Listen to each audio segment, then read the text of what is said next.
నేటి కలం న్యూస్ కి స్వాగతం. బులెటిన్లో ముందుగా హెడ్లైన్స్ చూద్దాం. అంతర్జాతీయ వేదికలపై ప్రపంచ దేశాలను పాక్ తప్పుదారి పట్టిస్తోంది.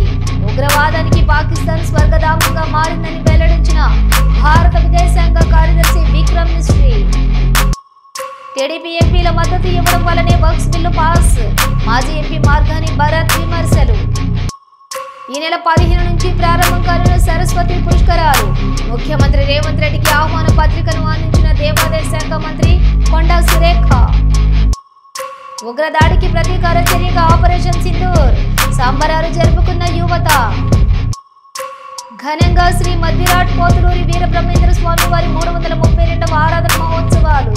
వీరబ్రహ్మేంద్ర స్వామి వారి విగ్రహానికి పుష్పమాల వేసి నివాళులర్పించిన మంత్రి పొన్నం. ఉగ్రవాదంపై భారత్ ఆపరేషన్ సింధూర్ ప్రారంభం. ఉగ్రవాద స్థావరాలపై మెరుపు దాడులు చేసిన భారత్. నర్సీపట్నం ఎన్టీఆర్ స్టేడియంలో ఆపరేషన్ సింధూర్ కు మద్దతుగా భారీ కార్యక్రమం. పాల్గొన్న స్పీకర్ చింతకాయల అయ్యన్న పాత్రుడు. అమలాపురంలో 10 రోజులుగా కొనసాగుతున్న హెల్త్ ఆఫీసర్ల ఆందోళన. తమ డిమాండ్లను ప్రభుత్వం పట్టించుకోవడం లేదంటూ ఆవేదన. ప్రపంచానికి శాంతి కావాలి, ఘర్షణలు వద్దు.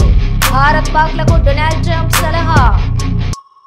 రైల్వే రంగాన్ని ప్రైవేటు పరం చేయొద్దు. సిఐటియు ఆధ్వర్యంలో నాయకుల ధర్నా. ఇచ్చిన ప్రతి హామీని కూటమి ప్రభుత్వం అమలు చేస్తోంది. మంత్రి కొలుసు పార్థసారథి వెల్లడి. శ్రీకాళహస్తీశ్వర ఆలయంలో చిన్న కోటాయ ఉత్సవం ప్రారంభం. కన్నుల పండుగగా స్వామి అమ్మవార్లకు అభిషేకాలు. పహల్గామ్ దాడికి భారత్ ప్రతీకారం తీర్చుకుంది. పాకిస్తాన్లోని ఉగ్రవాద స్థావరాలపై ఆపరేషన్ సింధూర్ పేరిట వైమానిక దాడులు చేసినట్లు భారత రక్షణ శాఖ ప్రకటించింది. పాకిస్తాన్తో పాటు పీఓకేలోని 9 ఉగ్రవాద స్థానాలను గుర్తించి నాశనం చేసినట్లు పేర్కొంది. అటు పీఓకేలోని కోట్లే, ముజఫరాబాద్, బహవల్పూర్లోని భారత ఆర్మీ దాడులు చేసిందని పాకిస్తాన్ ఆర్మీ ధృవీకరించింది. పాకిస్తాన్లోని ఉగ్రవాదులపై ఇండియన్ ఆర్మీ ఆపరేషన్ సింధూర్ చేపట్టింది. ఆ దేశంతో పాటు పీఓకేలోని లష్కర్ ఎ తోయిబా, జైష్ ఇ మహమ్మద్ ఉగ్రవాద శిబిరాలపై మెరుపు దాడులు చేసింది. పీఓకేలోని పలు ప్రాంతాల్లోకి మిసైల్స్తో విరుచుకుపడింది. దీంతో అక్కడి ప్రజలు భయంతో పరుగులు తీశారు.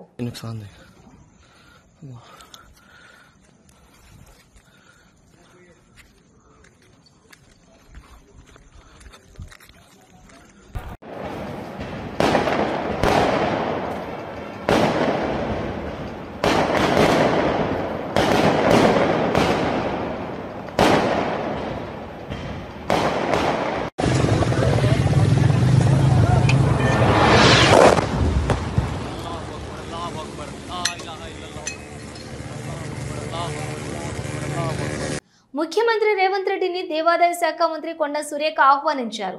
మంత్రి దుద్దిల శ్రీధర్ బాబు ఉన్నతాధికారులతో కలిసి జూబ్లీహిల్స్ నివాసంలో ముఖ్యమంత్రికి ఆహ్వానం అందజేశారు. ఆమె మంత్రి కోమటిరెడ్డి వెంకటరెడ్డి, ఎమ్మెల్సీ పిసిసి అధ్యక్షులు మహేష్ కుమార్ గౌడ్కి మంత్రి ఆహ్వానం అందించారు. 15 నుంచి 20వ తేదీ వరకు 12 రోజుల పాటు జరిగే భూపాలపల్లి జిల్లా కాళేశ్వరం సరస్వతి పుష్కరాలకు వచ్చే భక్తులకు ఇబ్బందులు తలెత్తకుండా చేస్తున్న ఏర్పాట్ల గురించి ఈ సందర్భంగా ముఖ్యమంత్రి అడిగి తెలుసుకున్నారు.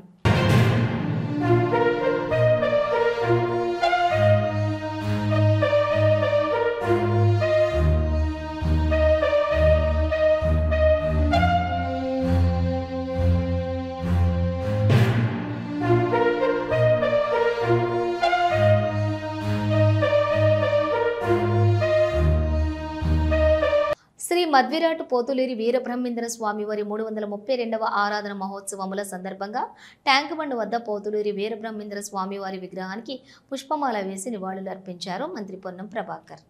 కేంద్రంలో బీజేపీ ప్రభుత్వం మైనార్టీలో ఉన్నప్పటికీ లోక్సభలో వక్ఫ్ బిల్లు పాస్ అయిందంటే అందుకు చంద్రబాబు కారణమని మాజీ ఎంపీ వైఎస్ఆర్ కాంగ్రెస్ పార్టీ రాష్ట్ర అధికార ప్రతినిధి మార్గాని భరత్ విమర్శించారు.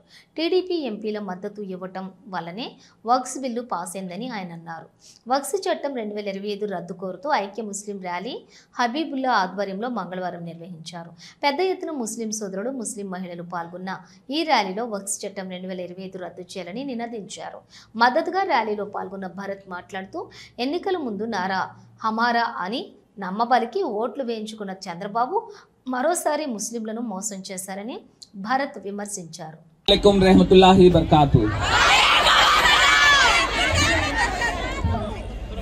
ఈ రోజు మనందరం కూడా ఎందుకు రోడ్ల పైన వచ్చామనేది వక్ఫ్ బిల్ గురించి వ్యతిరేకంగా మన అందరం వచ్చాం.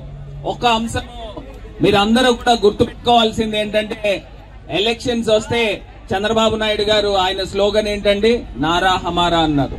మరి అందరినీ కూడా నమ్మించి మోసం చేశాడు. ప్రతి ఒక్క ముస్లింస్ లో కూడా పిల్లలుంటే ప్రతి పిల్లవాడికి కూడా అమ్మఒడి వేస్తాను అని చెప్పి అబద్ధమాడి మీ అందరితోనూ ఓట్లు వేయించుకున్నాడు. ఒక్క అంశము ఈ వక్ఫ్ బిల్ గురించి చెప్తాను.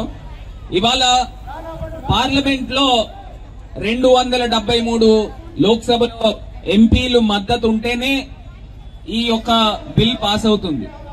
ఇవాళ మనం చూస్తే బీజేపీ గవర్నమెంట్ కి మైనారిటీ గవర్నమెంట్ అంటే పూర్తి స్థాయిగా సభ్యులు లేరు, ఎంపీలు. పహల్గామ్ ఉగ్రదాడికి ప్రతీకార చర్యగా పాకిస్తాన్లోని ఉగ్రవాద స్థావరాలపై భారత ఆర్మీ దాడి చేసి గట్టిగా బుద్ధి చెప్పిందని సికింద్రాబాద్లోని యువకులు సంబరాలు జరుపుకున్నారు. పార్టీలకు అతీతంగా యువకులంతా ఏకమై త్రివర్ణ పతాకాలతో సీతాఫల్ మండీలో ర్యాలీ నిర్వహించి మిఠాయిలు తినిపించుకుంటూ విజయధ్వానాలు చేశారు. ఈ సందర్భంగా ప్రముఖ న్యాయవాది భాస్కర్ గిరి మాట్లాడుతూ, ఆపరేషన్ సింధూర్ పేరిట ఈరోజు తెల్లవారుజామున 2 గంటల ప్రాంతంలో మన భారత ఆర్మీ పాకిస్తాన్లోని 9 మంది ఉగ్రవాద స్థావరాలపై దాడి చేసి 80 మంది ఉగ్రవాదులను మట్టుబెట్టిందని తెలిపారు. ఇది పహల్గామ్లోని అమరులైన టూరిస్టులపై జరిగిన దాడికి ప్రతీకార చర్య మాత్రమే కాదు, ఆ అమరులకు ఘనమైన నివాళిగా పేర్కొన్నారు. వారి ఆత్మలకు శాంతి చేకూరాలని వేడుకున్నారు. దేశ అధినేత ఎలా ఉండాలి అంటే మోడీలాగా ఉండాలని చెప్పుకునే విధంగా ఉందని ప్రధాని నరేంద్ర మోడీని చూసి భారతీయులంతా గర్వపడుతున్నట్లుగా వెల్లడించారు.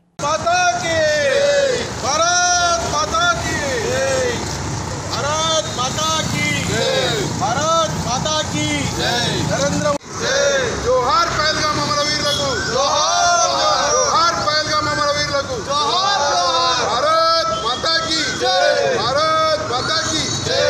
नरेंद्र मोदी गारी नायकत्व, देश की नेता कैसा हो, नरेंद्र मोदी जैसा हो, देश की नेता कैसा हो, नरेंद्र मोदी जैसा. माता की जय. ఈ రోజు భారతదేశంలో అందరూ కూడా గొప్ప గర్వించదగ్గ విషయం. ఏప్రిల్ 22వ తేదీన జరిగినటువంటి పహల్గామ్లో జరిగినటువంటి ఉగ్ర దాడికి జవాబుగా మన భారత ప్రభుత్వం ఈరోజు తెల్లవారుజామున 2 గంటలకు పాకిస్తాన్లో దాదాపు 9 ఉగ్రవాద సంస్థల యొక్క స్థావరాలపై మెరుపు దాడి చేస్తూ గట్టి జవాబు ఇచ్చింది. వారికి నిజమైన నివాళులు అర్పించినట్టు ఇదొక జవాబు. పాకిస్తాన్లో ఉన్న ఉగ్రవాదులకు, ఉగ్ర దాడులకు అన్నిటికీ కూడా గట్టి జవాబు. దాన్ని పురస్కరించుకొని ఈరోజు ఇక్కడ సికింద్రాబాద్లో అందరం కూడా దేశ్కి నేత ఎట్లుండాలంటే ఒక భారత ప్రధాని నరేంద్ర మోదీ లాగా ఒక ప్రపంచ నాయకుడు గట్టి జవాబు ఇచ్చిన విధాన్ని అందరం కూడా మేము స్వాగతిస్తున్నాము. దానికి సందర్భంగా ఈరోజు ఇక్కడ సీతాఫల్ మండి సికింద్రాబాద్లో అందరం మిఠాయిలు పంచుకొని ఈ యొక్క పహల్గామ్ అమరవీరులకు నివాళులు అర్పించి ఇక్కడ ఈ యొక్క కార్యక్రమాన్ని చేపట్టాం. కైకలూరు నియోజకవర్గం తెలుగుదేశం పార్టీ కుటుంబ సాధికార సారథుల ప్రారంభోత్సవ కార్యక్రమానికి ఆంధ్రప్రదేశ్ రాష్ట్ర ప్రభుత్వ గృహ నిర్మాణ శాఖ మరియు సమాచార మరియు ప్రజా సంబంధాల శాఖ మంత్రి కోలుసు పార్థసారథి ముఖ్య అతిథిగా పాల్గొన్నారు. ఆయన మీడియాతో మాట్లాడుతూ, కైకలూరు నియోజకవర్గం తెలుగుదేశం పార్టీకి ఎప్పుడూ కూడా బలమైన నియోజకవర్గంగా ఉంటుందని అన్నారు. తెలుగుదేశం పార్టీ కేఎస్ఎస్లో భాగంగా ప్రతి 60 మందికి సాధికార సారథిని నియమించడం జరుగుతుందన్నారు. సంక్షేమ కార్యక్రమాలు అమలు చేయడంలో తెలుగుదేశం ప్రభుత్వం వెనుకాడదన్నారు. ఎన్టీఆర్ భరోసా దీపం పథకం అమలు చేస్తూ ల్యాండ్ టైటిలింగ్ యాక్ట్ను రద్దు చేయడంతో పాటు త్వరలోనే తల్లికి వందనం అమలవుతుందని అన్నారు.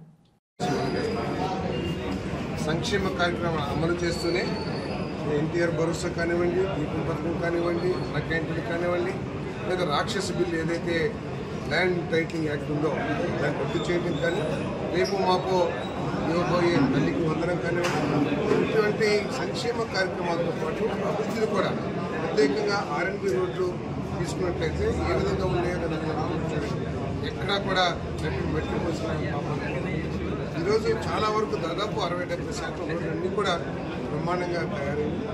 వాటితో పాటు గత ప్రభుత్వం ఎగ్గొట్టిన అనేక డబ్బుల్ని అంటే రైతులకి ఒక దాదాపు 1650 కోట్ల కొట్టింది గత ప్రభుత్వం, ధాన్యం కొని. అదేవిధంగా విద్యార్థులకి ఫీజు రింబర్స్మెంట్ కొన్ని వేల కోట్లు కొట్టింది. మరి కాంట్రాక్టర్లకి బిల్లులు, బకాయిలు ఇవన్నీ చూస్తే వీటితో పాటు 10 లక్షల కోట్ల అప్పులు, ఇవన్నీ కూడా నిధులు పెట్టి కూడా చంద్రబాబు నాయుడు పట్టినా కూడా ఆయన ఒక అనుభవం కాబట్టి ఆయన చేస్తూ రైతులకు 1630 కోట్లు ఇచ్చేసాం. అదేవిధంగా విద్యార్థులకు కూడా బకాయిలు ఏదైతే ఉన్నాయో కొన్ని బకాయిల్ని తీర్చేసాం మన జనవరిలో. కాంట్రాక్టర్ బిల్లులు చెల్లించుకుంటూ మళ్ళీ కాంట్రాక్టర్లో కానీ పెట్టుబడిదారులో కానీ ఒక నమ్మకాన్ని మళ్ళీ కలిగించగలిగామని చెప్పేసి మనం చేస్తాం. అదేవిధంగా పోలవరం పూర్తి అవుతుంది అనే 100% నమ్మకాన్ని మరి ముఖ్యమంత్రి గారు రాష్ట్ర రైతాంగానికి కలిగించడం జరిగింది.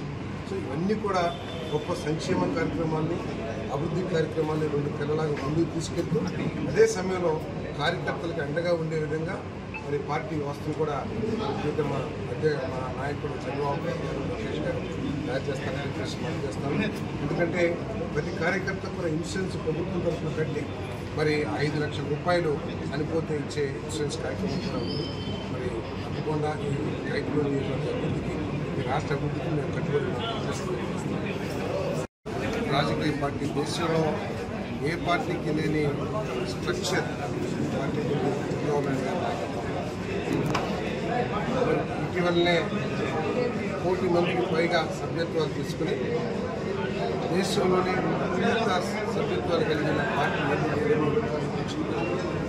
దాని తర్వాత స్ట్రక్చర్లో భాగంగా అట్టడుగు స్థాయి నుంచి కేఎస్ఎస్ కుటుంబ సాధికార ప్రతి అమ్మాయి ఓటర్స్కి ఇద్దరిని నియమించడం, తర్వాత గుర్తించారు. ఈ విధంగా స్ట్రక్చర్ ఏర్పాటు చేసే కార్యక్రమంలో భాగంగా ఈరోజు తెలుగుదేశం పార్టీ సమావేశం మరి రైతులు నియోజకవర్గం ఇప్పుడు కూడా తెలుగుదేశం పార్టీకి బలమైన నియోజకవర్గం, గతంలో కూడా అనేక సార్లు వచ్చింది. ఈ నియోజకవర్గ అభివృద్ధిని కూడా మరి ఫిషరీస్ వ్యవహారంలో కానీ మరి తెలుగుదేశం పార్టీ ఎప్పుడు కూడా రైతులు సంవత్సరాల్లోనే రైల్వే రంగాన్ని ప్రైవేటు పరం చేయొద్దని సిఐటియు ఆధ్వర్యంలోని మేడ్చల్ రైల్వే స్టేషన్ ముందు సిఐటియు నాయకులు ధర్నా నిర్వహించారు. ఈ సందర్భంగా సిఐటియు మండల కన్వీనర్ ఎం నరేష్ మాట్లాడుతూ ఎక్కువ ఖర్చు గల రవాణా మార్గం రైలు ప్రయాణం సాహిన్య ప్రజలు, ఉద్యోగులు, కార్మికులు, ముఖ్యంగా వలస కార్మికుల జీవితాలతో విడదీయలేనిదన్నారు. రోజుకు 1,50,00,000 మందికి రవాణా సౌకర్యం ఉన్నటువంటి రైల్వే రంగాన్ని పటిష్టంగా అమలు జరపకుండా ప్రభుత్వం బాధ్యత నుండి తప్పించుకుంటోందని ఆరోపించారు. కోవిడ్ తర్వాత సాధారణ ప్యాసింజర్ రైళ్లను బాగా తగ్గించారని, సుమారుగా 160 సర్వీసులు నిలిపివేశారని, ఎక్స్ప్రెస్ రైళ్లలో సాధారణ కంపార్ట్మెంట్ల సంఖ్య తగ్గిపోయిందని, వాటి స్థానంలో వందే భారత్ రైళ్లు మరియు డైనమిక్ ఛార్జీలు వంటి ఖరీదైన రైళ్లు ప్రవేశపెట్టారు విమర్శించారు. ఇక సీనియర్ సిటిజన్లు, పిల్లలు, వికలాంగులు మొదలైనటువంటి వారికి ఇచ్చే రాయితీలు తొలగించబడ్డాయని, రైల్వే స్టేషన్లు, రైళ్లు, ట్రాక్లు మొదలైనవి, గూడ్స్ షెడ్లు మొదలైన వాటి నిర్వహణ, పరిపాలన ప్రైవేటు కాంట్రాక్టుకు కట్టబెడుతున్నారని ఆరోపించారు. 90% రైళ్లు, రైల్వే స్టేషన్లలో కనీస వసతులు లేవని, చర్లపల్లి వంటి రైల్వే స్టేషన్లను ఆధునీకరించి సర్వీస్ ఛార్జీల పేరుతో దిగువ మధ్యతరగతి సామాన్య ప్రజలపై భారాలు మోపుతున్నారని, పార్కింగ్ ఫీజులు కూడా అందుబాటులో లేని పరిస్థితి నెలకొందని అన్నారు. రైల్వే ప్రైవేటీకరణ వల్ల సరుకు రవాణా ఛార్జీలు పెరగటంతో వస్తువులు ధరలు పెరుగుతాయని, భద్రత పట్ల నిర్లక్ష్యం, కార్పొరేట్లకు లాభాలు పెంచడం కోసం రైల్వేలను కేంద్ర ప్రభుత్వం బరితెగించి ప్రైవేటీకరిస్తున్నదని ఆరోపించారు. రైల్వేల ప్రైవేటీకరణను ఆపాలని కేంద్ర ప్రభుత్వాన్ని డిమాండ్ చేశారు. ఈ కార్యక్రమంలో సిఐటియు మండల నాయకులు కె నరసింహరావు, ప్రశాంత్, రమేష్, కుమరయ్య, చంద్రశేఖర్, ప్రేమలత, విజయలక్ష్మి, పూజ, వసంత, జ్యోతి, లత, మహేశ్వరి, చంద్ర, నాగలక్ష్మి తదితరులు పాల్గొన్నారు. CITU Medchal mandal convener. కేంద్ర ప్రభుత్వము ప్రభుత్వ పరంలో నడుస్తున్నటువంటి ప్రభుత్వ రంగ సంస్థలను అన్నిటినీ ప్రైవేట్ పరం చేసేటువంటి కుట్రలో భాగంగానే ఈరోజు రైల్వే రంగాన్ని ప్రైవేట్ పరం చేయాలని చెప్పేసి చూస్తా ఉంది. ఆల్రెడీ కొన్ని రైల్వే స్టేషన్లు ప్రైవేటు వ్యక్తులకు అప్పచెప్పేటువంటి ప్రయత్నం చేసి అప్పచెప్పింది. ఇట మేమేమంటా ఉన్నామంటే భారతదేశానికి దిక్సూచిగా ఉన్నటువంటి నవరత్నాలుగా ఉన్నటువంటి ప్రభుత్వ రంగ సంస్థలు నిర్వీర్యం చేసేటువంటి ప్రయత్నము బీజేపీ ప్రభుత్వం అధికారంలోకి వచ్చిన తర్వాత నడుస్తూ ఉంది. అందులో భాగంగానే చాలా మంది పేద, బడుగు, బలహీన వర్గాలు ఉపయోగిస్తున్నటువంటి రైల్వే మార్గం ఏదైతే ఉందో ఈ రైల్వే మార్గాన్ని ప్రైవేట్ పరం చేయడం వల్ల చాలా మంది ఈ రైల్వేని ఉపయోగించుకునేటువంటి సిచ్యువేషన్ లేకుండా పోయేటువంటి అవకాశం ఉంది. ఇక్కడ నుంచి ఢిల్లీకి పోవాలంటే దాదాపు రైల్వేలో పోవాలంటే దాదాపు 600-800 ఉన్నటువంటి సిచ్యువేషన్ లో ప్రైవేట్ వ్యక్తులకు అప్పచెప్తే దీన్ని 2000-3000 వెళ్ళేటువంటి అవకాశం కూడా ఉంది అని చెప్పేసి మేము తెలియజేస్తా ఉన్నాం. కాబట్టి రైల్వే రంగాన్ని ప్రభుత్వమే నిర్వహించాలని చెప్పేసి నేను చెప్తా ఉన్నాం. ప్రభుత్వము దీన్ని రైల్వే రంగం నిర్వహించకపోతే ఆ ప్రభుత్వాన్ని ఏ విధంగా నడిపించేటువంటి అవకాశం ఉందని చెప్పేసి మేము క్వశ్చన్ చేస్తా ఉన్నాం. కాబట్టి రైల్వే రంగాన్ని నడిపించాలని ప్రభుత్వాన్ని ప్రజలు ఎట్లా పరిపాలిస్తారు, ప్రచాత కాకపోతే గద్దె దిగాలని చెప్పేసి మేము డిమాండ్ చేస్తా ఉన్నాం. అదే కాదు, రైల్వే రంగంలో పనిచేసిన వేలాది మంది కార్మికులు చాలా మంది 14 గంటల పని చేస్తా ఉన్నారు. అసలు ఈ భారతదేశంలో 8 గంటల పని విధానం నడుస్తూ ఉంటే రైల్వే రంగంలో పనిచేసేటప్పుడు 14 గంటల పని చేస్తూ ఉన్నారు. వాళ్ళు 14 గంటలతో పనితో పాటు వాళ్ళు కొంతమంది 3 రోజులు 4 రోజులు ఉద్యోగాలు చేసిన పరిస్థితి ఉంది. ఇంటికి పోయే పరిస్థితి లేదు. దాంట్లో రిక్రూట్మెంట్ తీసుకునే పరిస్థితి లేదు. ఈ సందర్భంలోనే రైల్వే ప్రమాదాలు జరుగుతూ ఉన్నాయి. కేంద్ర ప్రభుత్వం ఏం చెప్తా ఉంది? రైల్వే ప్రమాదాలు జరుగుతూ ఉన్నాయి, దీనికి లోపం జరుగుతూ ఉంది కాబట్టి దీన్ని ప్రైవేట్ పరం చేస్తాను. రైల్వే ప్రమాదాలు జరుగుతూ ఉంటే దీనికి బాధ్యత వహించాల్సిన ప్రభుత్వ రంగం. ప్రభుత్వం బాధ్యత వహించాలి, సరైన మెరుగులు నిర్వహించాలి. అలాంటి చేయకుండా ఆ రైల్వే రంగం మీద లోపాలు చూపిస్తూ రైల్వే రంగాన్ని ప్రైవేట్ వ్యక్తులకు చెప్పేయాలని చెప్తా ఉంది. ఇప్పుడు ప్రైవేటు ఆ వ్యక్తులు నిర్వహిస్తున్నట్టు కొన్ని ట్రాన్స్పోర్ట్లు ఉన్నాయి, బస్సులు ఉన్నాయి. ఈ బస్సులు యాక్సిడెంట్లు అవ్వట్లేదా? ఈ బస్సులలో జనాలు చనిపోవట్లేదా యాక్సిడెంట్లు అని చెప్పేసి మేము అడుగుతా ఉన్నాం. కాబట్టి కంపల్సరీ రైల్వే రంగాన్ని ప్రభుత్వమే నిర్వహించాలని చెప్పేసి మేము డిమాండ్ చేస్తా ఉన్నాం. ఇండియా పాకిస్తాన్ యుద్ధం నేపథ్యంలో ప్రముఖ ఎయిర్ ఇండియా కంపెనీ ఈ రోజు నుండి శంషాబాద్ ఎయిర్పోర్ట్ నుండి జమ్మూ, శ్రీనగర్, లేహ్, జోధ్పూర్, అమృత్సర్, భుజ్, జామ్నగర్, చండీగఢ్, రాజ్కోట్ ప్రాంతాలకు తమ విమాన సర్వీసులు నిలిపివేస్తున్నట్లుగా ఎయిర్ ఇండియా ట్విట్టర్లో పోస్ట్ చేసింది. అమృత్సర్ నుండి విదేశాలకు వెళ్లే 2 అంతర్జాతీయ విమానాలను కూడా ఢిల్లీకి ఎయిర్ ఇండియా అధికారులు మార్చారు. ప్రస్తుతం యుద్ధ మేఘాల పరిస్థితుల్లో ఇలాంటి నిర్ణయాలు తీసుకుంటున్నట్లుగా ప్రయాణికులకు జరుగుతున్నటువంటి అసౌకర్యానికి చింతిస్తున్నట్టుగా ఎయిర్ ఇండియా తెలిపింది. మంగళవారం రాత్రి భారత్ చేపట్టిన ఆపరేషన్ సింధూర్పై అమెరికా అధ్యక్షులు డొనాల్డ్ ట్రంప్ స్పందించారు. ఇరు దేశాల ఉద్రిక్తతలు తగ్గించుకోవాలి. ఇరు దేశాల మధ్య పరిస్థితులు చాలా దారుణంగా ఉన్నాయి. భారత్, పాక్లు దశాబ్దాలుగా గొడవ పడుతున్నాయి. 2 శక్తివంతమైన దేశాలు రోడ్లపైకి వచ్చి ఘర్షణ పడాలని ఎవరు కోరుకోరు. ప్రపంచానికి శాంతి కావాలి, ఘర్షణ వద్దని ఆయన వ్యాఖ్యానించారు. For a long time, they've been fighting for many decades and centuries, actually, if you really think about it. No, I just hope it ends very quickly. Ambedkar Konaseema జిల్లా అమలాపురంలోని 10 రోజులుగా కొనసాగుతున్న హెల్త్ ఆఫీసర్ల ఆందోళన. తమ న్యాయమైన సమస్యలు పరిష్కరించాలంటూ కళ్లకు గంతలు కట్టుకుని వినూత్న నిరసన దీక్ష చేపట్టారు. ఆయుష్మాన్ భారత్ నిబంధనల ప్రకారం ఉద్యోగ భద్రత కల్పించాలని డిమాండ్ చేస్తూ ఎన్హెచ్ఎం ఉద్యోగులతో సమానంగా 23% వేతన సవరణ జరపాలని డిమాండ్ చేస్తున్నారు.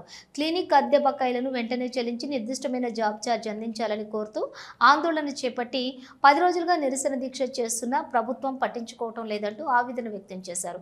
ఇప్పటికైనా అధికారులు సంఘ నాయకులతోటి చర్చించి సమస్యలు పరిష్కరించాలని డిమాండ్.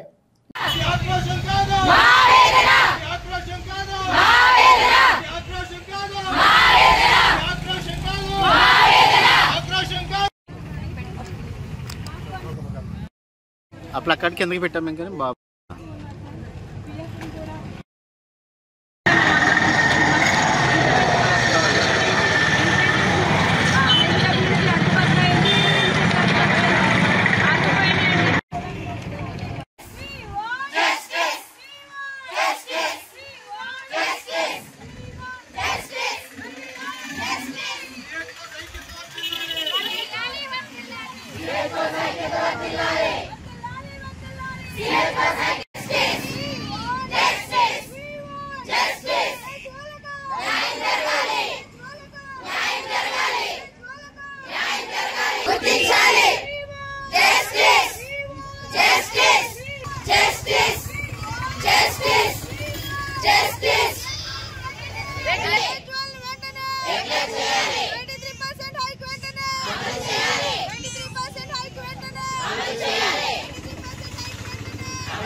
కారణం మేము ఈరోజు ఇంకా మా ధర్నా ముందుకు సాగటానికి కారణం వచ్చేసండి మా కొన్ని డిమాండ్లు ఇంకా ఎవరు పట్టించుకోవట్లేదండి. మేము ఇన్ని రోజులుగా ధర్నా చేస్తున్నాం కానీ ఇందులో భాగంగా మాకు ముఖ్యమైన డిమాండ్ ఏంటంటే అండి 23% హైక్ అందరి ఎన్హెచ్ఎం ఉద్యోగులకు అమలుపరిచి మాకు మాత్రమే ఎందుకు మినహాయించారనేది మా క్వశ్చన్గా మిగిలిందండి.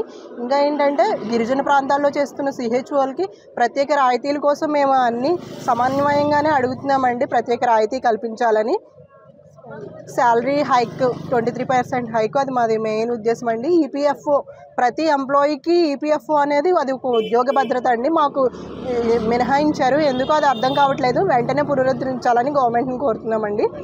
పెండింగ్ ఇన్సెంటివ్స్ కూడా త్వరగా విడుదల చేయాలని కోరుతున్నాం. పాతబస్తీ గౌలీపుర మేకల నుండి కమేలా స్లాటర్ల హౌస్ను జీహెచ్ఎంసీ కమిషనర్ ఆర్వి కర్ణన్ పరిశీలించిన అనంతరం అరకటిక సంఘం నాయకులు స్థానికులతో స్లాటర్ హౌస్ నిర్మించి ఎన్ని సంవత్సరాలు అవుతుంది, ప్రారంభం కాకపోవడానికి కారణాలు ఏమిటి అని అడిగి తెలుసుకున్నారు. అనంతరం జీహెచ్ఎంసీ కమిషనర్ ఆర్వి కర్ణన్ ఆరేకటిక సంఘం నాయకులతోటి స్లాటర్ హౌస్ను త్వరలోనే ప్రారంభం కల్పించేలా చర్యలు తీసుకుంటానని హామీ ఇచ్చారు. ఈ కార్యక్రమంలోని GHMC zonal commissioner Venkanna, Gowlipura corporator Alaya Bhagyalakshmi, స్థానిక నాయకులతో పాటు స్థానికులు పాల్గొన్నారు.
సార్ ఆల్రెడీ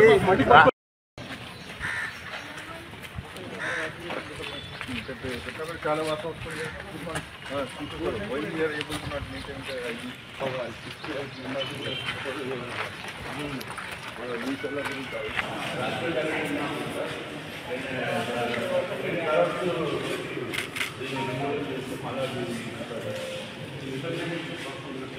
తీసుకెళ్ళి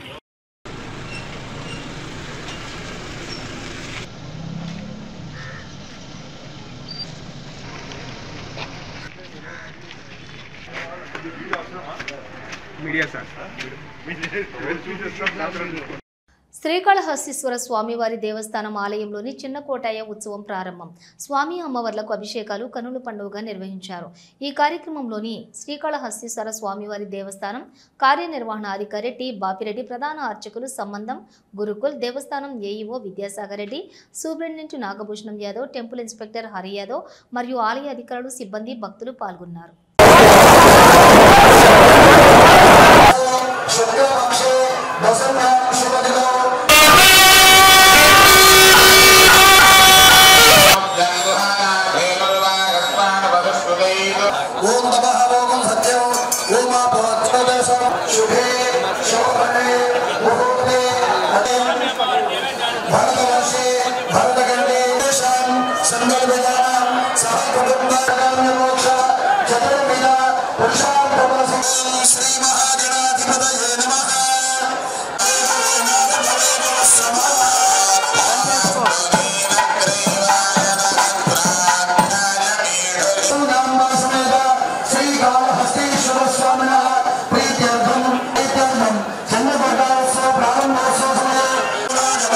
Namo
ఇవి బులెటిన్ విశేషాలు. మరో బులెటిన్తో మళ్ళీ కలుద్దాం. అంతవరకు చూస్తూనే ఉండండి న్యూస్.